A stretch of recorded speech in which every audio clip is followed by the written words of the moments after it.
इस मकान में ये कमी रह गई, हवा नहीं आती, या बड़ी घुटन है, बड़ी तेज हवा आती है, बनाने में आपने गड़बड़ी की, और गड़बड़ी पहले की है तो संभाल लो, क्योंकि यहाँ तो भाग्य भवन हर एक आदमी अपने कर्म से बनाता रहता है, रोज रोज के कर्म से भाग्य भवन बनता है।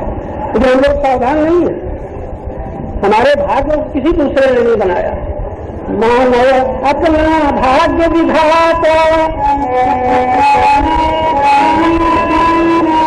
यदि तुमको विश्वास न हो तो कुछ भी करके दे, कितना ही तुम स्वच्छंद विचार के प्राप्ति न होगी।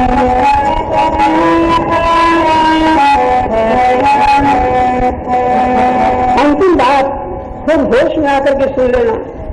जानवर तो नहीं सुनेंगे, सुनेंगे लेकिन मानेंगे नहीं। आप मानो हो, आप मान सकते हैं, लेकिन आदत की गुलामी आसानी से नहीं छूटेगी।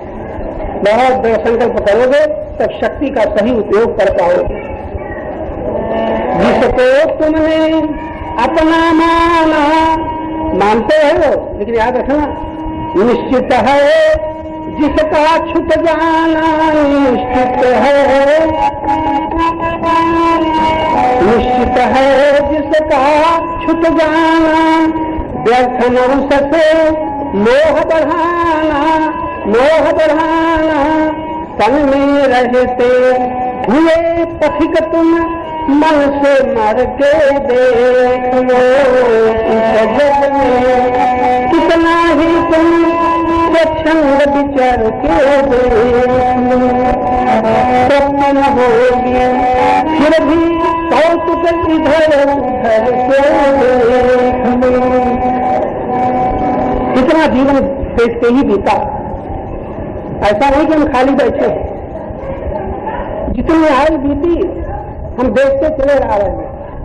कभी सुख, कभी दुख, कभी मान का सुख, कभी अपमान का दुख, कभी लाभ का सुख, कभी हानि का दुख, कभी संयोग का सुख, कभी वियोग का दुख। कोई कहेगा हमने अपने जीवन में नहीं देखा, कब तक? आखिर अंत में तो वियोग होगा ही जिसका संयोग है। अंत में तो बड़े बड़े राज छूट गए, तो तुम्हारा जो लाभ है वो तो छूटेगा ही। बहुत सम्मान होता है, बुढ़ापा आने दो, क्या दशा होती है। और न होगी, न होगी, बड़े अनुकूल सब रहे तब भी तुम्हें इस हाय हाय करके हाय हमारे ऐसे अच्छे संबंधी, मान देने वाले, प्यार देने वाले, अधिकार देने वाले छूट रहे। सत्संगी तो वो है जो कुछ भी छूटे और वाह वाह करते हुए चले। वाह वाह किस बल पर कह सकता है? धन्य हो परमात्मा, धन्य हो प्रभु, हमसे हमें जीवन में जो कुछ मिला वो तुम्हारी ओर से मिला, और जितना मिला बहुत मिला। न मिलता तो हम क्या कर लेते, इतना संयोग न मिलता तो क्या कर लेते। अरे हमें आंख न मिलती, कान न मिलते, कैसे सुनते, कैसे बोलते, कैसे खाते, बहुत मिला। ये आज नहीं आता, हम कर रहे हैं, हमारा है अहंकार बिंदु आत्मा। बहुत मिला है लेकिन मिला हुआ याद नहीं आता है, बल्कि हम मंदिरों में प्रार्थना करते हैं भगवान हमें ये दे दो, ये दे दो। मिला है वो नहीं याद आता, जो दूसरों के पास है वो मिल जाए ये याद आता है। कैसा अंधेर, जो दूसरों के पास है हमारे पास हो जाए। अब आप लोग देखो, आप जब कभी किसी की याद करते हो, पाने की कुछ चाह करते हो, तो वही चाह करते हो जो दूसरों के पास है, तुम्हारे पास नहीं है। हम कई बार कह चुके हैं, मंदिरों में जाने वाले, हाथ जोड़ के प्रार्थना करने वाले जितने लोग हैं, वो या तो कुछ पाना चाहते या मिले हुए को बचाना चाहते। आपकी आप जानो, अगर तुम्हें कुछ पाना नहीं है मंदिर के भगवान से, बचाने की कोई चिंता नहीं, कोई मंदिर में जाता ही नहीं है, जाएगा भी नहीं। कुछ पाना चाहते हैं, कुछ बचाना चाहते हैं, इसीलिए हमारे हाथ जुड़ते हैं, प्रार्थना करते हैं, देवी देवताओं की आराधना करते हैं। कुछ पाना चाहते हैं, कुछ बचाना चाहते हैं। हम कुछ पाना चाहते हैं, उसके पहले क्या मिला है ये होश नहीं आता कि देखें। और दूसरी बात याद रखना, जो बचाना चाहते हैं बच भी जाएगा तो हम ही न बचेंगे उसके बीच में, तब क्या करें, किया जाएगा, तब क्या करेंगे, हम ही न बचेंगे।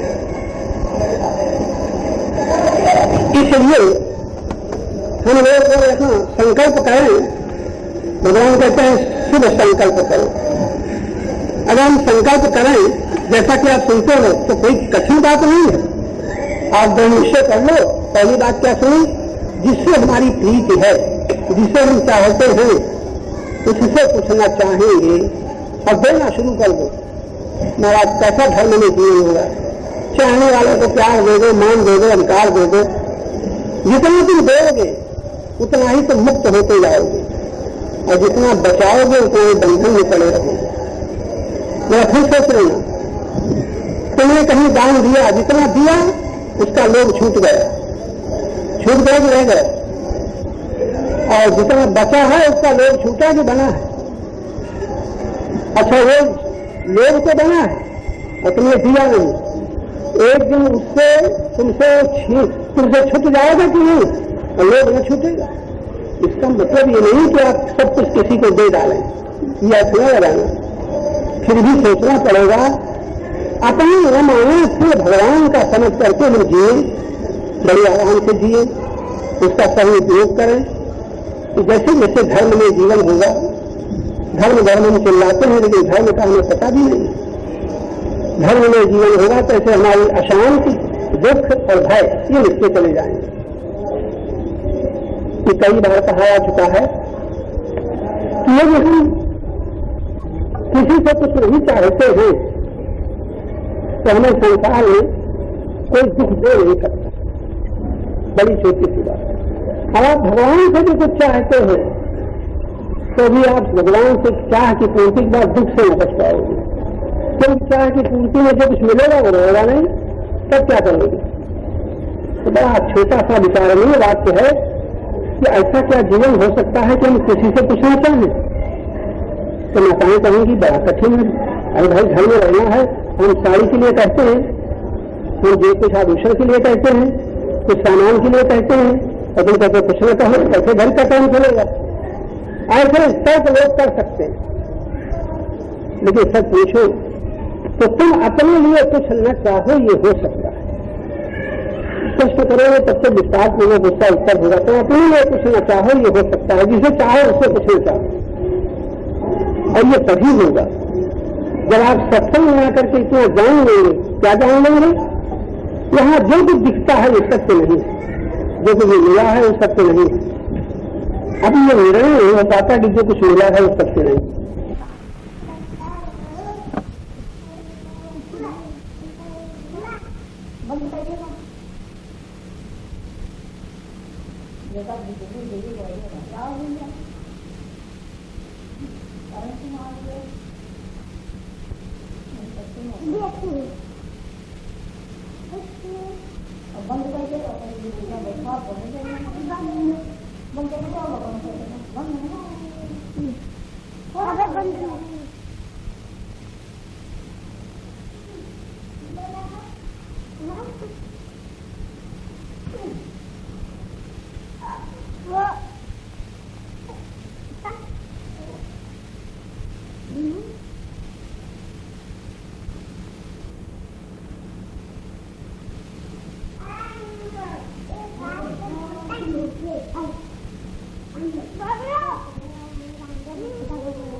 आप कई बार कर चुके हैं, परमात्मा से जो मिला है उस पर कब्जा मत जमाओ।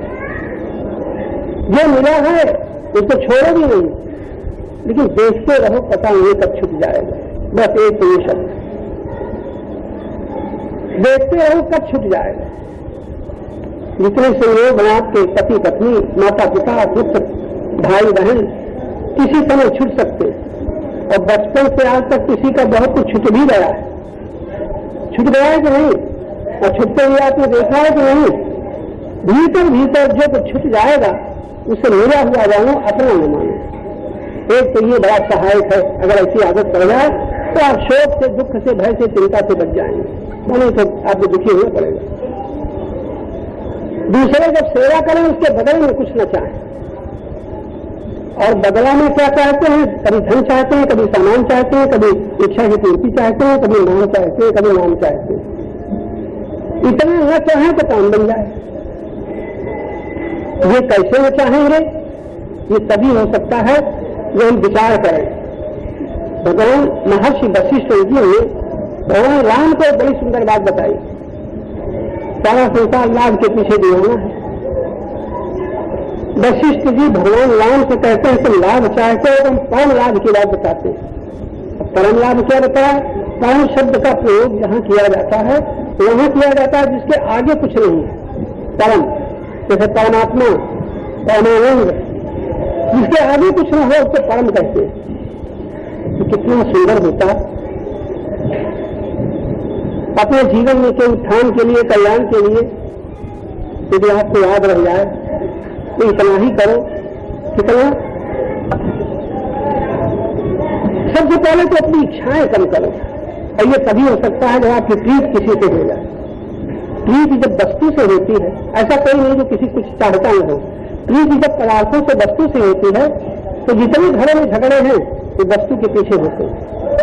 चाहे वो कमरे के पीछे, धन के पीछे, सामान के पीछे, जेवर के पीछे, सोना चांदी के पीछे, देवरानी जेठानी, सास बहू, नौं भौजाई, पति पत्नी, भाई भाई, सब जो लड़ते हैं वस्तु के पीछे लड़ते हैं। आपको याद रहेगा जब वस्तु प्रिय है तो व्यक्ति का अनादर होगा ही। होगा कि नहीं? होता है कि नहीं? वस्तु जड़ है, व्यक्ति में चेतन है, लेकिन वस्तु के पीछे व्यक्ति का अनादर होता है। तो दूसरी बात कल तो समझाते हैं। अच्छा भाई, अगर व्यक्ति प्रिय है तो वस्तु का दान हो जाएगा, वस्तु को सेवा में लगा देना बड़ा आसान हो जाएगा। जैसे आपको कोई व्यक्ति प्रिय है तो कभी कभी अपना भोजन उसे दे देते, अपना सामान उसे दे देते, अपना सारा धन पुत्र को दे देते। क्यों? व्यक्ति प्रिय। अब वस्तु प्रिय है तो लड़ते हैं, नहीं देंगे। अब वस्तु प्रिय है आज के जगत में, जब वस्तु के बाद व्यक्ति प्रिय है तो दान करना बड़ा आसान होता है। अब व्यक्ति प्रिय है तो धर्म का अनादर होता है। धर्म को हम नहीं मानते। आजकल जो झगड़े हो रहे हैं हिंदू में, मुसलमान में, ईसाई में, जैनियों में, ये सब काहे के पीछे होते हैं? धर्म के नाम पर हो रहे हैं। धर्म को हम जानते नहीं, मान बैठे तो विवेक नहीं है, तो व्यक्ति के पीछे धर्म का अनादर। अब मानो ये धर्म के पीछे विवेक का अनादर। विवेक हमारे पास नहीं, इसलिए हम लड़ते झगड़ते। तो हमारे संतों ने एक युक्तियां बताई है। भजन करो, भगवान का भजन करो, बड़े सरल रूप में कहते भगवान का नाम स्मरण करो, इसलिए कि आदत पड़े। पहले ऊपर साधन चलेगा, फिर वो भीतर घुसेगा, भीतर जाएगा तब हम मन की शिकायत करते हैं, मन की शिकायत हमारी समाप्त हो जाएगी। प्रातः ये बताया गया था ईमानदार, धर्म का प्रेमी भोजन का हिस्सा जरूर निकाले, धर्म का प्रेमी धन के लाभ का हिस्सा जरूर निकाले। धन के लाभ का, जैसे 100 रुपये मिल गए हैं 10 रुपये निकाल दो। तुम कहते हैं 100 रुपये मिल गए, खर्चा पूरा नहीं होता। हम कहते हैं कि 60 ही मिलते होते तुम क्या कर लेते? तो खर्चा करता कि नहीं करता? असल में हमने जरूरतें बहुत बढ़ा ली है और ज्ञान विवेक है नहीं। तो हमारे वशिष्ठ जी कहते हैं विचारा परम ज्ञान, विचारा संतोषा परम लाभा। बड़ी सुंदर बात वशिष्ठ जी ने भगवान राम को बताई। अरे भाई, जो कुछ तुम्हें मिला है जितना है जो संतोष धारण करो, परम लाभ, लेकिन उसके आगे संतोष से बढ़कर के संसार में कोई ऊंचा लाभ नहीं है। ऐसा कह दिया, संतोषा परम लाभ। दूसरी बात बताई विचारा सत्संगा परमागति। संतोष हो फिर सत्संग मिल जाए तो परम गति, सरल गति नहीं, गति, सरगति, दुर्गति, परम गति तक प्राप्त होगी जब हमारी चेतना उस पर्दे में जागेगी जहां से हमें दर्शन शुरू होता है। संतोषा परम लाभा, विचारा परमम सुखम। विचार करना चाहिए, हम लोग विचार नहीं करते। जैसे आप सुन रहे हो, अब विचार करो, जो सुना है उसके अनुसार हमारा जीवन क्यों नहीं चल रहा है। विचारा परमम ज्ञानम, फिर अंत में कहते हैं शमो ही परम सुखम। सत्संगा परमागति, संतोष परम लाभ है, और फिर सत्संग से परम गति होती है, विचार से परम ज्ञान होता है, और फिर अंत में परम सुख की प्राप्ति हो जाती है। शुरुआत कहां से हुई? संतोष से। ये कठिन नहीं है। जो कुछ तुम्हें मिला है संतोष, जैसा मिला है संतोष, हमारी भाग्य में यही लगा था संतोष, और दूसरे को देखोगे इनके ऐसा मिला है, हमें ऐसा नहीं। जितने झगड़े हैं सब असंतोष के कारण होते हैं। तो आप लोगों को अगर जरूरत का है, समझ में आया है, तो इतनी छोटी सी बात आप याद रखें, क्या? संतोष, फिर इसके बाद सत्संग, फिर इसके बाद विचार, इसके बाद परम ज्ञान। बस इतना चार मंजिलें हैं। परम ज्ञान के आगे फिर कुछ नहीं करना चाहिए। अब आप कहेंगे फिर ये जाप, कीर्तन, पूजा पाठ, कथा, श्रवण, इनका क्या स्थान है? तो मेरे संतों ने बताया ये बहुत जरूरी है, और ये सब परमात्मा की प्राप्ति के लिए नहीं है, चित्त की शुद्धि के लिए, मन की शुद्धि के लिए, बुद्धि की शुद्धि के लिए। तो साधना जो करनी पड़ती है, साधन परमात्मा की प्राप्ति का कुछ नहीं है, क्योंकि परमात्मा तो प्राप्त ही है, उसके लिए साधन क्या? एक संत ने बताया कि तुम परमात्मा को पाना चाहते हो और साधन पूछते हो। हम कहते हैं तुम अपने तक पहुंच जाओ, अपने तक। संत ने कहा तुम अपने तक पहुंच जाओ, स्वयं तक पहुंच जाओ। कितनी देर लगेगी, कितनी दूरी आप लोग समझ पा रहे हो? स्वयं तक, अपने आप तक पहुंचने के लिए आपको कितना समय लगेगा? तो समझ में आता है? मैं हूं, कितना समय लगेगा अपने तक पहुंचने के लिए? मैं बैठा हूं, तो तुम यहां बैठे हो तो वहां बैठने, जहां बैठे हो वहां तक पहुंचने में कितना समय लगेगा? ये सोचा ही नहीं। बहुत दिन बाद पता चला कि हम जो शब्दों का प्रयोग करते हैं बिल्कुल गलत करते हैं। क्या समझ में आया? कुछ बात हमारी पकड़ पा रहे हैं? जी दोहराओ जल्दी। हाँ जी, क्या पकड़ पाए? अपने तक पहुंचने के लिए कितना रास्ता तय करना पड़ेगा? बोलो।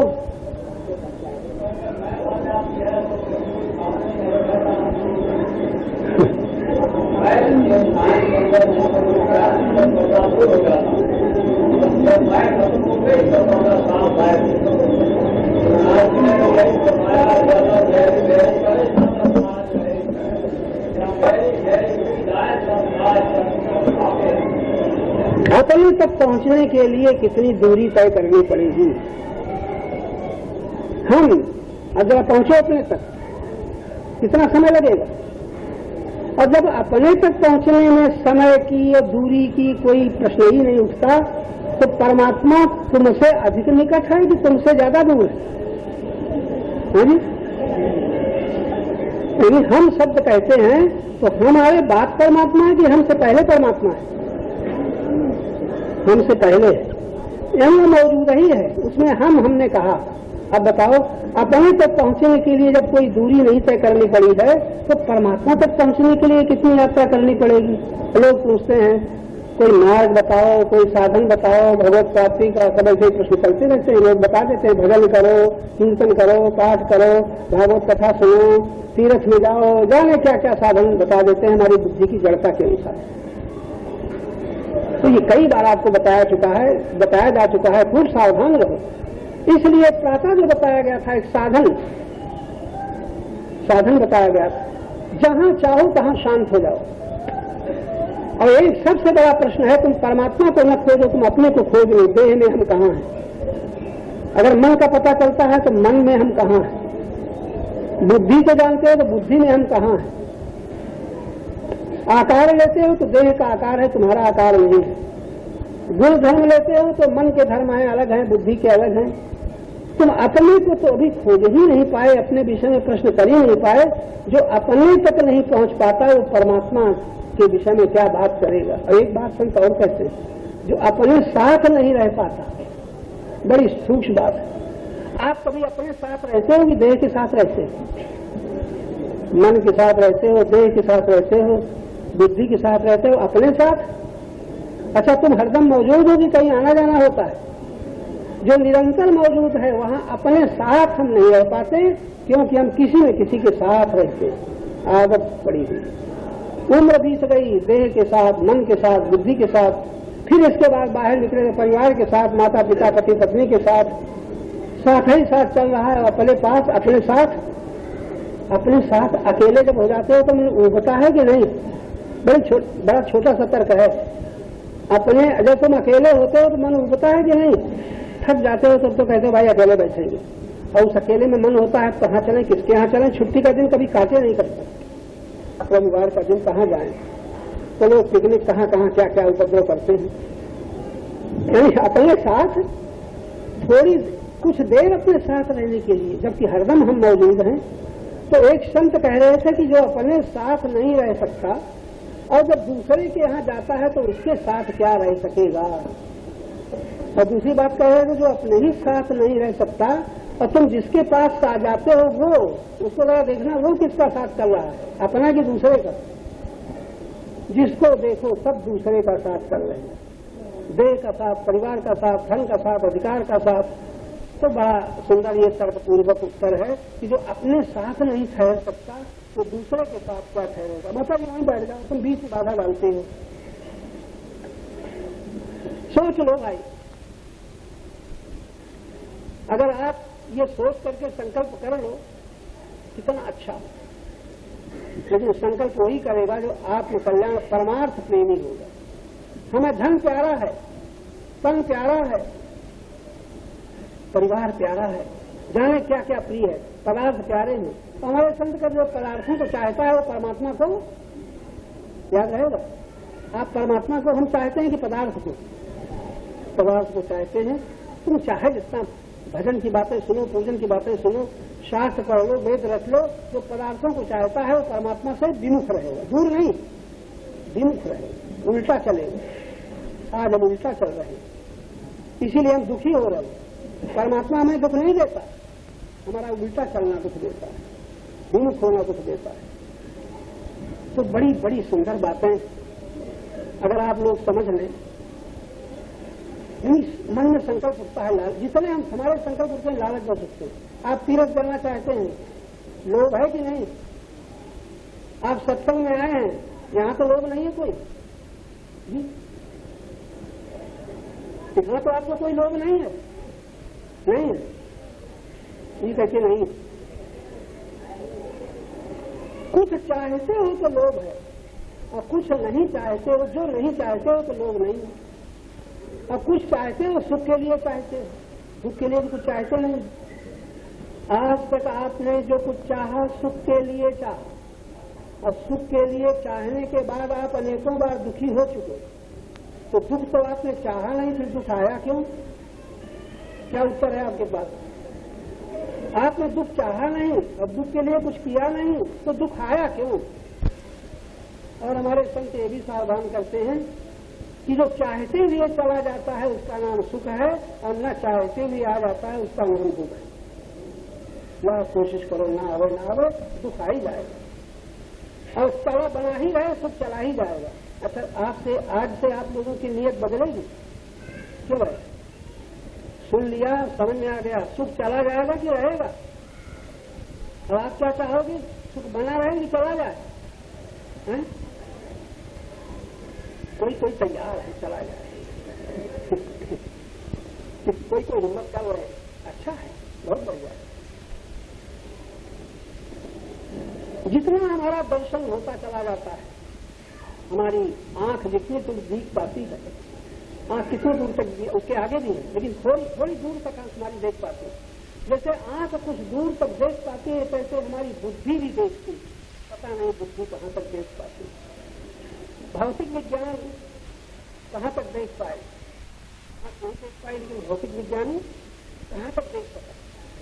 और आध्यात्मिक विज्ञानी ने देखा, भौतिक विज्ञानी नहीं देखते। भौतिक विज्ञानी पदार्थों का सहारा लेता है, लेकिन जो धर्म का सहारा लेता है उसको आध्यात्मिक विज्ञान का पता चलता है। अभी तो हमें यही नहीं मालूम कि हम पदार्थों के सहारे जो सुख चाहते हैं इसका क्या परिणाम होगा। बुद्धि से हम एक बड़ा छोटा सा वाक्य है, धन्य है वो लोग जिनकी बुद्धि परिणाम दर्शी होती है। ऐसा करेंगे तो भाई ऐसा होगा, ऐसा खाएंगे तो ऐसा होगा, इधर जाएंगे तो ऐसा होगा। पहले ही से जो देख लेता है परिणाम दर्शी बुद्धि, और ये सब प्रत्येक सत्संगी में होनी चाहिए। परिणाम दर्शी, बोलने का क्या परिणाम होगा, भोजन का क्या परिणाम होगा, धन का क्या परिणाम होगा, ये देखना चाहिए। लेकिन इतना छोटा सा प्रश्न है, आप लोग हम सभी लोग धन की इच्छा करते हैं, और कुछ न कुछ भाग्यानुसार धन सबको मिला है। तो धन जिनको मिला है वो अपने भीतर झांक के देखो, धन का सहारा लेते हो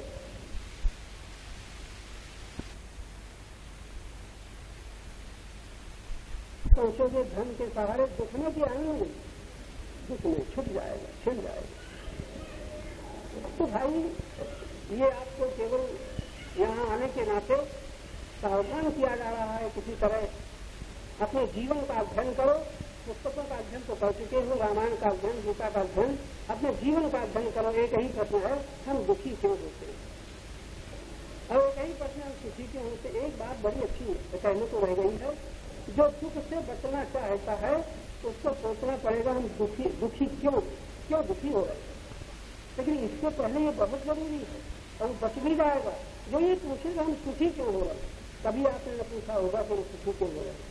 तो भाई पूछा है किसी, जहां आपको हर्ष हुआ, बड़े पसंद हो गए, एक समाचार आया, पार आया और बड़ा अनुकूल समाचार, बड़े आए, जहां सुखी हुए हैं कहाँ भूल गए बात, तो दुखी होना पड़ेगा। इसीलिए गीता में बताया गया है, भगवान तो सर्वमय प्राणियों के साथ ये जानते हैं कि जीव दुखी होगा ही। तो बच्चे देखो एक उपाय, जब तुम्हें सम्मान मिले तो अधिक न उछल करो, जब तुम्हें लाभ हो तो अधिक न उछल करो। अगर अधिक उछलोगे तो तुम्हें हानि का दुख, हानि की आशंका तुम्हें दुखित बना देगी। हम सम रहें मान अपमान में, लाभ हानि में, संयोग वियोग में, तो हम माने भगवान की बात मानते और नहीं सम रहते कि भगवान की बात नहीं मानते। ये हमको याद रखना चाहिए। अगर हम याद क्या कहा, सुख के समय सोचो, सुख के समय हम तो सुखी हैं क्यों है? तो हमें वस्तु मिल गई, अच्छा कपड़ा मिल गया, हमारा संबंधी मिल गया, अच्छा भोजन मिल गया, जो हम चाहते थे तो हो गया, इसलिए हम सुखी हैं। बस यही गड़बड़। आप सुख के मुहूर्त को देखोगे तो आपको सुख झूठा दिखाई पड़ेगा। छोड़ना कुछ नहीं है, खाली देखना आ जाए। और ध्यान की चर्चा जब चलती है तो हमको तुमको यही बताया गया है कि कुछ करो नहीं, ध्यान से देखो, दुख आओ तो ध्यान से देखो। लेकिन हम ध्यान से दुख को नहीं देखते, हम तो चिल्लाने लग जाते हैं। तो सुख को ध्यान से नहीं देखते तो बिल्कुल अंधे से उसकी तरह पकड़ना जानते। लेकिन संत कहते हैं दुख को भी देखो, सुख को भी देखो, क्रोध को भी देखो, ईर्षा को देखो। जितना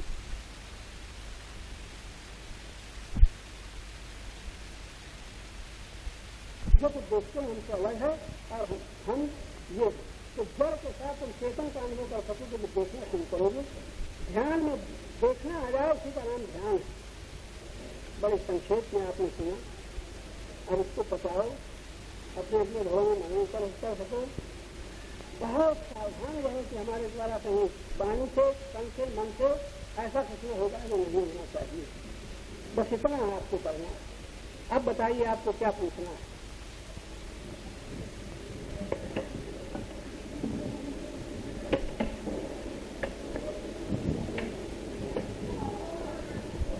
किसी प्रश्न है किसी का? इतना सुनने पर आपकी समझ में आया हो तो पूछ सकते हैं।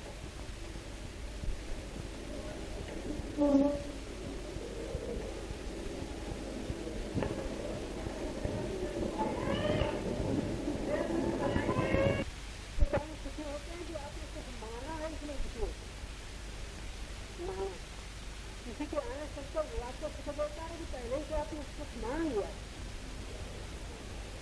जो भी आप सुख दूसरों से सुख महसूस करते हो तो आपका माना हुआ है, सत्य नहीं। बहुत सोच लो, ऐसा कोई संसार का सुख बता दो कि आपने माना न हो। प्रश्न है ध्यान करने में सरदर्द होने लगे तो क्या करना चाहिए? सरदर्द होने लगे, ध्यान में सरदर्द होने लगे तो कोई कारण है। तो शायद ध्यान में ऐसे आंखी बंद करके चढ़ाता है। अगर ध्यान में आंखी चढ़ा जाएंगे तो दर्द होने लग जाएगा। ध्यान में करके करना कुछ नहीं है, ऐसे मुंह से बंद कर लेना है। अब उसको सामने यहाँ पर देखना है, जोर नहीं देना। जोर देगा तो दर्द होगा, जोर लगेगा तो दर्द नहीं होगा। जागते हुए कुछ कार्यों से विरक्ति नहीं होती, जानते हुए कुछ कार्यों से विरक्ति नहीं होती। इसलिए नहीं होती कि उनमें सुख की आसक्ति है। कोई नई बात नहीं, एक आदमी जानता है सिगरेट पीना बड़ा खराब है, फिर भी नहीं छोड़ पाता, काम नहीं छोड़ पाता, तम्बाकू नहीं छोड़ पाता। अगर जिस घर में रहता है उस घर में बहुत परेशान है, फिर भी मोह बस नहीं छोड़ पाता, आसक्ति का उत्तर है कि हम आसक्त हैं इसलिए नहीं छोड़ता, तो हमारी प्रीत को भर गया है, निकाल नहीं सकते, इसलिए ऐसा होता है।